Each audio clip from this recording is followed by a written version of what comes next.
What is up, everyone? Movie Worm back again with another end of month vlog. This is just me talking about all the movies and TV shows that I watched in the month of August 2021. Although this is primarily movies because I didn't watch any TV shows this month. I am in the middle of one, but I haven't finished it yet, so I'll probably talk about that one next month, I imagine. But these are just all Blu-rays, cinema releases, streaming service releases, all different types of movies, and these are my favourite videos to make because I get to talk about all kinds of different things. So let's just get into it with the first thing that I watched in the month of August 2021, and that is M. Night Shyamalan's Signs on Blu-ray. Now, I was talking to my fiance about jump scares, and I said there's a movie called Signs which has a really good one in there, and she instantly wanted to watch it. And this, I remember liking this movie years ago, but this is basically about Mel Gibson, who lives on this farm with his two children and his brother, played by Joaquin Phoenix, one of his earlier roles. And an alien invasion has happened and all over the world, and it's told from their perspective from this farm, which I think is a really good idea because it's happening all around the world, but they're just on this little farm in the middle of nowhere, basically, and all these crop circles, like, have been damaged, and these signs obviously are taking place in these crop circles. So they're watching the news of what's going on really in the real, like, in the world, in these big cities where these UFOs are hanging in the sky and stuff over Mexico City and stuff. And I really like the aspect of them learning about it all from this little secluded farm, really. Mel Gibson, I love him as an actor. I watch most things with him in. Rory Culkin was in this, and he's grew up to be a great actor these days. I loved him in Lords of Chaos and Scream 4. So it was nice, you know, he gives a good performance. And Joaquin Phoenix, of course, who we all know is the Joker now and stuff, who's gone on to do so many great movies.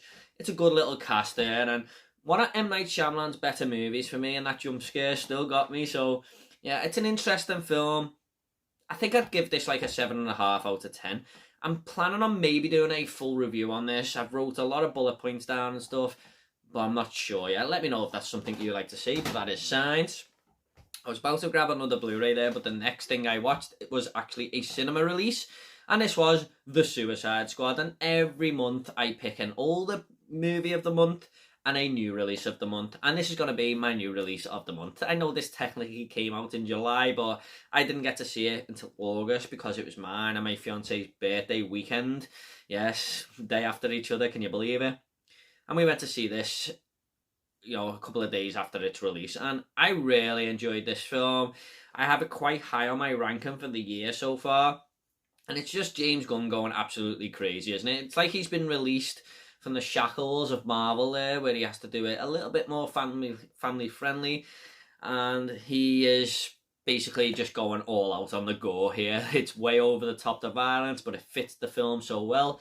It's a very simple story, but you can sort of give that a pass because the characters overpower it anyway, because they're all very unique and stuff. You got like King Shark in there, Polka Dot Man, you know, and it's just these characters really. It's all about them and some of the stuff they get up to. It's just really crazy, and you know, it's a fun movie basically.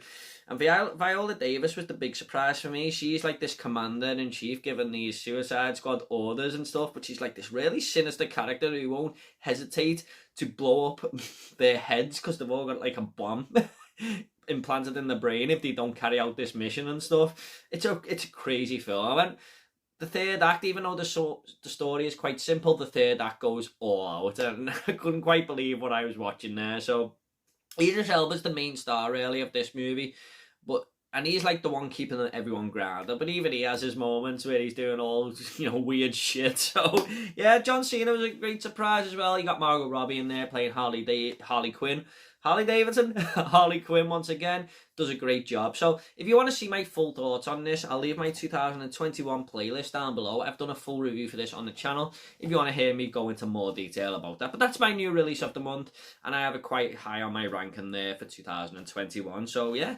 decent movie, didn't disappoint, and really enjoyed it. Next up we have a streaming service release, and this is from Netflix, and this was Blood Red Sky. So I work with my dad, and he was telling me about this film. He'd watched it the night before. He said it's basically about a vampire on a plane. And it's not really a spoiler. I would think the movie would be better not knowing that going in, but it's all over the posters and everything. Netflix can't seem to hide that. So yeah, that's basically what it's about, and that for me is a great concept. All these terrorists take over a plane and they have to deal with this vampire who's on board, and it's pretty chaotic. It gets a little bit crazy. There's so many deaths in this film. The terrorists themselves are quite good characters, I thought, but it felt like it didn't really know what it wanted to do with itself. I mean, it'll jump from one character to the other and just tell their story, but like 5 minutes later that character dies and they jump onto another character, and it all became a little bit repetitive, really, even though they were jumping to other characters and stuff. And I felt like it was a little bit too long and a little bit of a slog. It was kind of disappointing because, like I said, it was a great concept. But Blood Red Sky, I've got a full review for that down below if you want to check out my full thoughts on that movie. So next up, we have another Blu-ray. Now, I also work with my cousin as well as my dad, and we're big fans of the Texas Chainsaw Massacre franchise. And there was a reason we were talking about this, which I'll get to in a minute. But he started saying how much he liked the remake. So I watched the Texas Chainsaw Massacre remake. My fiance hadn't seen this either, so I thought, why not? You know, she loves horror. I want to give this a rewatch. We give it a go. And you know what? The first time I watched this, I thought it was okay. Second time, didn't really like it too much. But on this rewatch, I really did enjoy it, actually. It's not as good as the original, of course, but this gets a lot of things right. I think Leatherface is really terrifying in this. I like the new stuff that they brought into it with more family members and stuff. And Harley Ermey was a great character in this. He was kind of reminded me when he was in Full Metal Jacket, just being this really sinister bully, if you like. Not bully, but yeah, I would say is that actually in this movie. But there was some shots in this as well, the cinematography and stuff, that I didn't expect to be that good. There's a moment where our female lead is running into a slaughterhouse and it's raining, it's dark, and the slaughterhouse is lit up and stuff. And I thought that looked really cool. Great cinematography there. So yeah, it's a decent remake. There's another part where Leatherface kills her boyfriend and puts his face on, and he turns around when he's sort of chasing it, and she looks at him with her boyfriend's face on him, which is kind of creepy, I thought. So I thought this was a good remake. It's one of the better horror remakes out there. And I haven't given me scores for the other two films because they're in my full reviews, of course, but I'd give this like a 7.5 as well as Signs. It's a decent movie. Next up, we have... So I'm just looking at the iPad there because they are all written down. Next up, we have another cinema release, and this is Jungle Cruise, another one I have fully reviewed on the channel, which will be down below. I was kind of looking forward to this. I thought it looked like a decent adventure movie. I had no idea it was based on the ride from Disneyland or Disney World, whatever it was. Had no idea it was based on that. So that was interesting to know. But Emily Blunt, Dwayne Johnson, and Jack Whitehall were pretty solid in this movie, especially Jack Whitehall. I thought he stole the show a little bit there. I thought he was quite funny in this film. But it's very straightforward. I mean, it doesn't bring anything new to the table too much. It kind of reminded me of Indiana Jones. A lot of people were saying Pirates of the Caribbean, I can see that. But it was just the fact that Indiana Jones was probably Dwayne Johnson's character. Emily Blunt was the female interest that he usually has. And Jack Whitehall was Short Round, or Indy's father, if you like. That's what it reminded me of. But yeah, it was an okay adventure film. I had a lot of fun with it. I do feel like it was a little bit too long. It went on a little bit too long. Yeah, it sort of tried to do a lot of things that it didn't really need to do towards the end. But I enjoyed it. It was a decent film, and I've got a full review for that down below if you want to check that out and check my score for that movie. Next up is Pride. My dad's been telling me to watch this for quite a long time. He said it's kind of an underrated movie. I think you'll like it. British film, and this all takes place in the 80s, where the LGBT community sort of helps the miners because they've got this common enemy in the government, and they sort of team up. Well, the LGBT community decide to help them and support the miners. And the miners, some of them aren't really interested at first. They sort of look down on them and they don't like gays and stuff like that. But it's a heartwarming story where it ends up all coming together, and it's a true story as well. So I really, really enjoyed this one. I thought it was a decent film. quite funny in places as well. You know, it's a good true story. Like I said, very heartwarming. There's some, really emotional beats in there, especially towards the end and in the final scenes. I think it played out really well, and some good characters in there. You got a full cast: Paddy Considine. I forgot this woman's name, but there's a lot of famous people in this movie. The guy from 1917 and stuff. So I enjoyed it. I'd probably give this like an 8 out of 10. It's a decent film. Next up is, I was just checking it. Yes, sorry about this, everyone. Yeah, I thought I had this as my older pick of the month, but not quite. But this is still a good film, and that is Mud, starring Matthew McConaughey. I heard this was quite good before going in, but it really did surprise me. Still, I had a really good time with this. This is basically Matthew McConaughey. He's on the run, and these two kids are always playing on this little island at the back of their house. It's like a swamp lake type place they live in the deep south of America. And they've got this little island that they always take this boat over to and just play around because they're best friends and they're like 12 years old or something like that. And they see Matthew McConaughey hiding out on this island. And they decide to help him, and Matthew McConaughey is asking them for favours and stuff, and he says, I'll do you a deal, I'll give you this gun if you help me out, because this kid wants this gun off him and stuff. And he's got this girlfriend who's come to meet him, who's living in the town, and they exchange messages and stuff like that between the two kids who are going back and forth for Matthew McConaughey's character, because they take a real shine to him. I don't really want to say too much more, but there's people after him as well as the police, put it that way. And it's a really, really interesting film. I really enjoyed this. I think I'd give this like an 8.5, maybe a 9 out of 10. Really, really good film. I highly recommend this one. It done something a little bit different. And Reese Witherspoon was good in this as well as Matthew McConaughey's girlfriend, if you like. So yeah, decent movie. I thought it was really well filmed. Very simple, but very unique. So that is Mud. Next up, we have...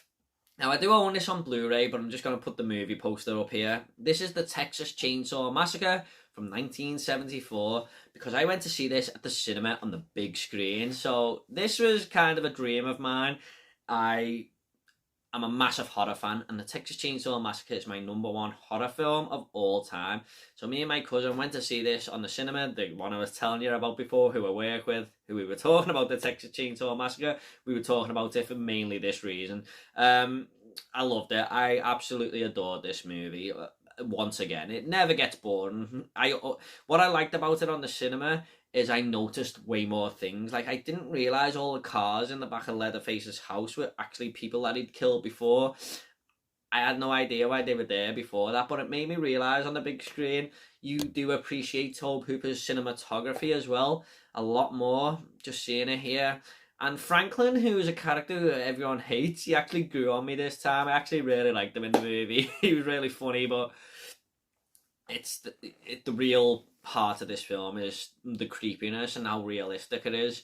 Because, like I always say, you wouldn't put it past anyone doing this in the middle of the Texas outback right now, would you? Just in this secluded house, killing people and stuff. You just wouldn't, but...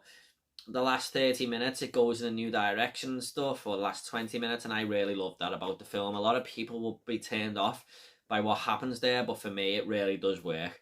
I had such a good time at the cinema, and this was the best time I'd ever watched this film, so it does make the big difference on the big screen. It happened with Goodfellas, Batman 1989, and now this. You just get that better experience, I feel, and I really loved it. The moment at the start of the film where it says... the film you are about to see is an account that befell a group of 5 youths, just got me right in the mood there. So that is the Texas Chainsaw Massacre from 1974. Now, I have spoke about this film on one of these end of month vlogs before. I'm sorry for some background noise there you may be hearing. I do this in one take. Now, I was going to give this my older pick of the month, and it probably still is my older pick of the month, but I watched the film for the first time, which I'll get to soon, that I'm going to give my older pick of the month to, just to give something else a chance, because I've already give this my older pick of the month in last October's one, so I thought I'd shake it up a little bit there, but it probably is older pick of the month, but there's something new that I really want to talk about soon that's going to get it. Next up, Free Guy. Now, this was such a fun film. I really enjoyed this one. I didn't quite know what to expect going into it. I just thought this could be terrible. But I really liked what I seen from the trailers. And this is basically about Ryan Reynolds' character, who's an NPC, a non-playable character in a video game.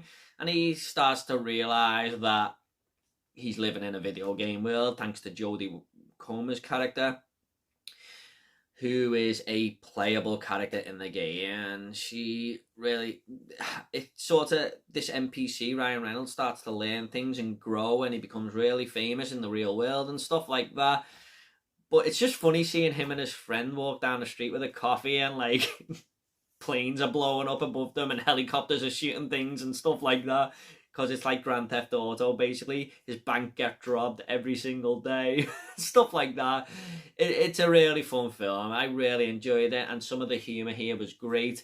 There's a moment where Taika Waititi is the main villain of this film. He says something about Kentucky Fried Chicken. I couldn't stop laughing for about 10 minutes. It was like the funniest part of any movie in 2021 for me. He was great in it as well. Great cast. Great concept. I really enjoyed it. And there's a legendary cameo in here towards the end, so look out for that one. I'm not going to spoil it, but it's such a great cameo. Probably one of the best cameos I've ever seen in a film. So, yeah, that is Free Guy. Next up, we have another Blu-ray. This is a rewatch for me, but my fiancé had never seen it. Deep Blue Sea. Someone put up on Twitter that Deep Blue Sea is a masterpiece, and I will die on this hill. So... or I think they said, I'm just going to say it, Deep Blue Sea is a masterpiece. And it just made me want to watch the film again. I hadn't seen it for such a long time. Yeah, I mean, I didn't like it as much as I used to, but I still had a lot of fun with it. It's kind of dated with the shark CGI and stuff at times. There's a moment you just don't see coming involving Samuel L. Jackson. About 30 minutes into the film there, you all know what I'm talking about if you've seen it. But yeah, it's a fun movie. It's probably my second favourite shark film after Jaws. It's just an entertaining film, isn't it? It all takes place on this facility in the middle of the ocean, this big oil rig type thing. And they're doing experiments on sharks, and the sharks are getting smarter and smarter, and they break into the facility sort of and try and take down all these characters. Obviously, sharks eat flesh, don't they? So basically hunting them down for food and stuff. And it's a really, really fast-paced movie once it starts to get going. A little QJ isn't bad in this, you know. I thought he was a decent actor in this movie. I know he's been in a few films, but I thought he was quite good in this. But yeah, Thomas Jane, he's a really hit and miss actor for me, mostly miss. I didn't like him in this film at all, but it's a decent watch, good shark film. I recommend it if you like shark movies. Next up is another film I ticked off my unwatched list. I've only got 18 movies to go now, so I should have that done soon. And this is Enemy of the State. I had seen bits of this when I was a kid, but I couldn't remember it, so I basically filed this under my unwatched list. And this is basically about a political murder that takes place, and it's a big cover-up, but someone finds out the truth, and before they are killed, they give this information to Will Smith's character. So the government are tracking his every move, trying to get this information off him, but they don't want to sort of kill him to make it more, you know, obvious, if you like. So, yeah, there's a lot of CCTV footage and stuff that works within this film. You know, it plays around with cameras and stuff like that. And I think this was the bit I seen when I was younger, and I was thinking, that's not possible. But obviously it is these days. Yeah, I thought it was decent. I had a good time with this. I'd probably give this like a 7.5 as well. Sorry if I've missed some scores there. Deep Blue Sea, 7.5. Texas Chainsaw Massacre, 9.5. Sorry if I missed them last few scores there. I always forget. But yeah, I'd probably give this like a 7.5, 8 out of 10. I really enjoyed it. Good little thriller film, and very good ending. Very clever ending, what Will Smith does there. So yeah, good film. I enjoyed it. Next up, we have another cinema release, Don't Breathe 2. I really enjoyed the first film. I didn't have much hope going into this one, because going by the trailers, it looked like we have to get behind this old guy who is a terrible person from the first film, as you remember. And we have to get behind him here. They're going to make him go up against people who are worse, and that's kind of what they do. But I still had quite a fun time with this. I don't think it was as bad as what I thought it was going to be. In fact, it was quite entertaining throughout. It tries to play around with the story. It brings a lot of elements from the first film, but tries to do its own thing as well. And there's some very vile characters in this movie, but for what it was a decent watch. Decent horror film.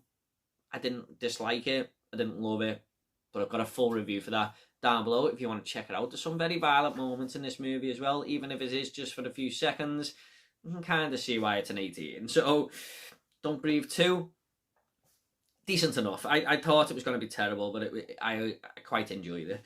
Next up, we do have my older pick of the month.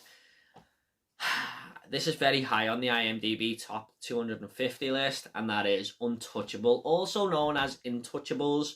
Now, my subscriber, or friend if you like now, he is a friend actually. I speak to him quite a lot now. He's been with me from the start. His name is Tom180. He sent me this in some subscriber mail. And Tom, thank you very much for that, because, wow, this film absolutely blew me away. I couldn't believe how good it is. I know there's a remake called The Upside now, but this was such a fun film. Me and my fiance absolutely loved it. This is basically about this guy.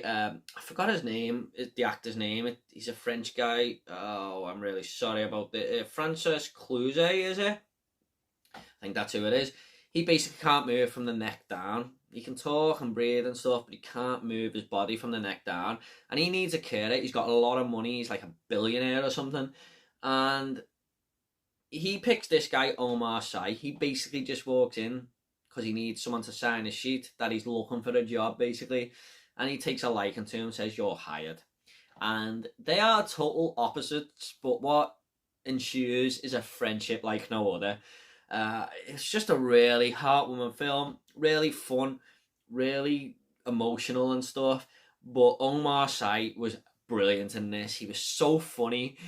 I laughed so many times at him. He's just a great character. I had so much fun with this film. It was so good, honestly. I would give this like a 9.5 out of 10. And I've got a list on Letterboxd of my favourite films of all time, or the best films I've ever seen, and I've added this one into it.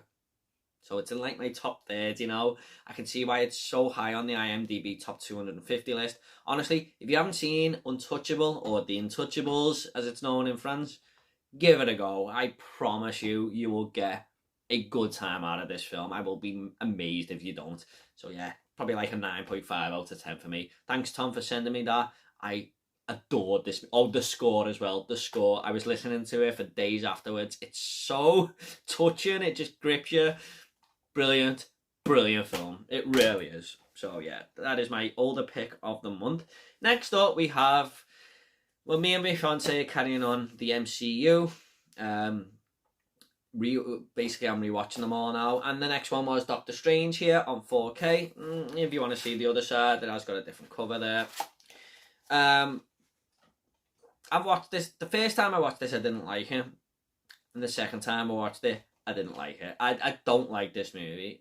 It's my worst MCU film. Now, I know that's going to surprise a lot of people, because a lot of people do like this. I've looked at people's rankings on Letterboxd and stuff, and they have it like somewhere in the middle. I don't know if I was missing something, but I've watched it twice now, and it just done nothing for me. I mean, technically, it's a very well-made film. The filmmaking and stuff is great. The first 30 minutes was decent.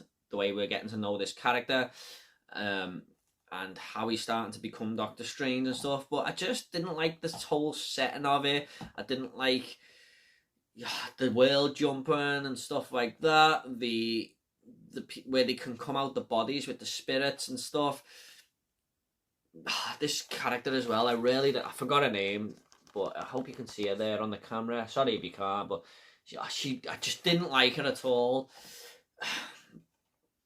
Doctor Strange as a character doesn't really do much for me. He's probably one of my worst MCU heroes, if you like. I like Benedict Cumberbatch. He's a really good actor, but it just did nothing for me. It really didn't. I think I preferred Iron Man 2 over this, and I know that's surprising to some people, but it just didn't hit the right notes with me, I'm afraid. Pretty dull and boring movie, in my opinion, and the Marvel humour doesn't really fit into this at all. It didn't really feel like a Marvel film at times, put it that way. And I know a lot of people might disagree with that, but it just didn't have the right tone. I appreciate the going for something a little bit different here, but it just didn't work for me, I'm afraid. It really didn't. So, moving on, before I get in trouble. Next up, I rewatched this because we were going to see the new one, and that is Candyman, the original. Still holds up. Still a creepy ass movie. Still terrifying. Great story. I didn't realise how well directed this was from Bernard Rose as well. Especially the opening. I love the overhead shot. The title comes up and everyone who's starring in the movie, and then it just cuts to Tony Todd saying, "What's blood for if not for shedding?" And then it goes on to a load of bees just flying around this skyscraper. And then we get to what happened with this babysitter and how she's killed and stuff, because she says Candyman in the mirror 5 times. It's a very, very strong opening 5 or 10 minutes there. Just sets the mood really well. And then it becomes a little bit of a slow burn with Helen trying to find out about this Candyman character. I adore this movie. It really is a solid film. It's definitely in my top 10 horror movies of all time. It remains there. The last 20 minutes does lose a little bit of momentum, I feel. It just become a little bit in your face a little bit. With Tony Todd like kind of asleep on this big pedestal stuff, and yeah, it wasn't as good as I remember the last 20 minutes, but it's still a great film. It really is. I'd give this probably a 9 out of 10. I love it. It's pure horror, this movie. Pure horror. And it doesn't hold back on the gore either. So, Candyman, really enjoyed it this time around, once again. And it set me in the mood for the new Candyman film. And before I get to that, there was one movie I squeezed in here because it was on my unwatched list. And this is like 1 hour, 20 minutes long. So, before I went to see Candyman, I get home a little bit early on a Friday. And I just thought, you know what? I'll just watch this. I get home a little bit earlier than my girlfriend on a Friday, should I say. So I thought I'd just squeeze this in. Heavenly Sword. Now, this was given to me by my fiance's brother. And this is basically based on a video game from the PlayStation 3. Maybe Xbox 360 as well. A game I had never played. But I read the back and I thought, this sounds intriguing, actually. This is basically about this woman who has to carry this sword to her brother, because he's the chosen one to wield this sword. But she has to be warned if she used it, it'll drain her life away, but make her so powerful at the same time. I thought it was a good story. Some decent villains in this, but the animation was absolutely horrendous. It was the worst animated movie I think I've ever seen in the visual department. Looked like a PlayStation 2 game cutscene all the way through. It was very, very poor. The animation was terrible. But the story was good, so it did save it a little bit there, and the characters were decent. But, yeah, not one I'm probably ever going to watch again, I'm not going to lie, but I'm glad to have got it off my unwatched pile there. Next up is the Candyman new one, the new Candyman from 2021. My most anticipated film of 2020, and my most by the way, I'll give this like, what? 4 out of 10. Yeah, 4.5. Next up is the Candyman 2021 movie. Now, this was my most anticipated film of 2020, and then it got pushed back, so it became my most anticipated film of 2021. I really enjoyed this film. It's not as good as the original, but I wasn't disappointed. I really like some of the stuff that Nia DaCosta brought to this film in the filmmaking department. She directs the hell out of this film. It's so well made. The kill scenes are brilliant. They used the mirror to their full advantage. Like, a few people are getting killed in the bathroom and someone drops a hand pocket mirror as they're being murdered, but you see it all through the mirror. It was like there was an extra camera there.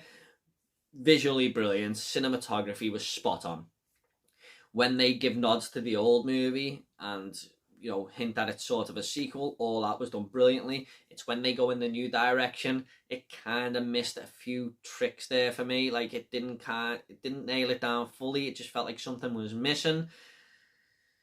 But overall, I enjoyed this film. I had a good time with it.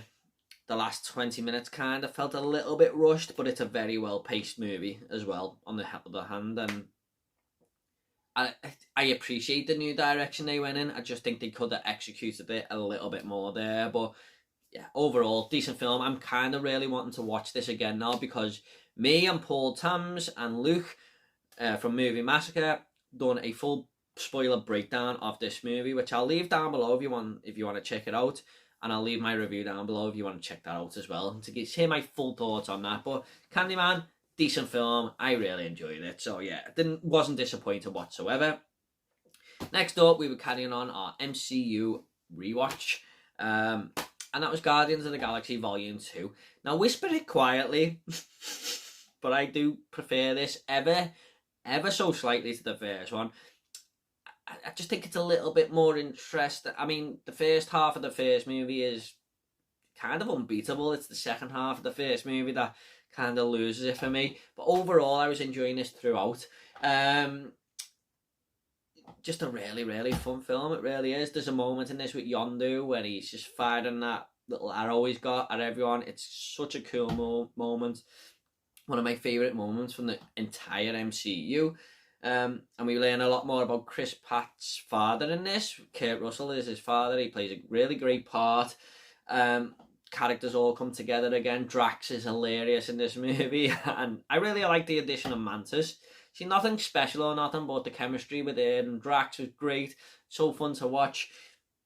Yeah, Baby Groot, of course, is in there. I just ever so slightly prefer it to the first one. I know I'm in the minority there, but really fun film, entertaining throughout. And this was back on track for Marvel after Doctor Strange there. So I'd probably give this like an 8.5 out of 10 maybe. And I don't think I'd give a score for Doctor Strange. I'd probably go with a 5 there. I do plan to review all these movies on the channel at some point. Thor: The Dark World is up next and I just haven't got round to it. I really should have done that by now, but hopefully I'll have full reviews for them on the channel at some point. Next up is Alan Partridge, Alpha Popper. I'm not a massive Alan Partridge fan. My dad bought this and said, throw that in your collection, so it was in my own watch pile. But I was quite surprised by this. I had a good time with it. This is basically about Alan Partridge's radio station, and these people take over and get rid of this older guy who works there, played by, is it Cole Meany? Who you might remember off Con Air. And he gets fired because he's like his show's dying and stuff and they want to get rid of him, and he comes into the radio station and takes everyone hostage, and it's up to Alan Partridge to save the day basically because this gunman trusts Alan Partridge because he's always stood by him and stuff. There was some funny moments in this. I mean, his humour doesn't always hit with me, Alan Partridge, but I did enjoy this film. It was quite surprising. It was my type of movie, you know, just like a sort of action hostage, you know, police standoff type film. It was stupid, but it was fun as well at the same time. So I would probably give this like a 7 out of 10. It was decent enough and surprised me. So yeah, that is Alan Partridge, Alpha Popper. Now, I didn't watch as many movies this month as I'd like to, and this is the last one. I usually try to watch about 25 at least, but there's only 20 here, I'm afraid. Sorry about that. Just been a busy month. But this is the last one, and may surprise a few people who've seen it. That is Serpico by Sidney Lumet. Now, I love Sidney Lumet's couple of his films, 12 Angry Men most notably, and Al Pacino is my favourite actor of all time. So I thought, what could go wrong here? Wow. I totally hated this film. I just did not like it at all. I give it my undivided attention. I was thinking this is meant to be one of the classics, and now I'm gonna end up really liking this. Great director, my favorite actor of all time. And if it weren't for Al Pacino, I actually honestly think this will be one of the worst films I'd ever seen. I don't know what I'm missing here, but because on Letterboxd it's got so many good reviews, I put something about it on Twitter and people saying, what's wrong with it? It's brilliant. I just didn't like it. I really was bored to tears. Nothing happens. It was dull as hell. And if it weren't for Al Pacino saving this, I just thought it would have been way worse than what it was. I'm really, really sorry, guys, if you like this movie. Please don't be offended. It's just my opinion, but I was so disappointed with this film. I really was. And that is it, guys. That is what I have watched in the month of August 2021. I've got off to a bit of a better start here in September, so hopefully we'll have a lot more movies watched next month, although I do have a young child on the way, and he might come early. Who knows? He's due on the 1st of October there, so we'll have to wait and see, won't we? Thank you so much, everyone, for watching this video. I hope you all enjoyed it. What do you think about these movies? Do you want to comment down below? I'll reply to you all, I promise, like I always do. And, you know, obviously I know a few people are going to have different thoughts to me, especially on Doctor Strange and Serpico there. So let me know what you think of these films. If you want more of these end of month vlogs, they'll be down below as well. You know, all links to my other videos that are to do with this video will be down there. So thanks so much, guys. Take it all easy, and I'll see you all in the next video.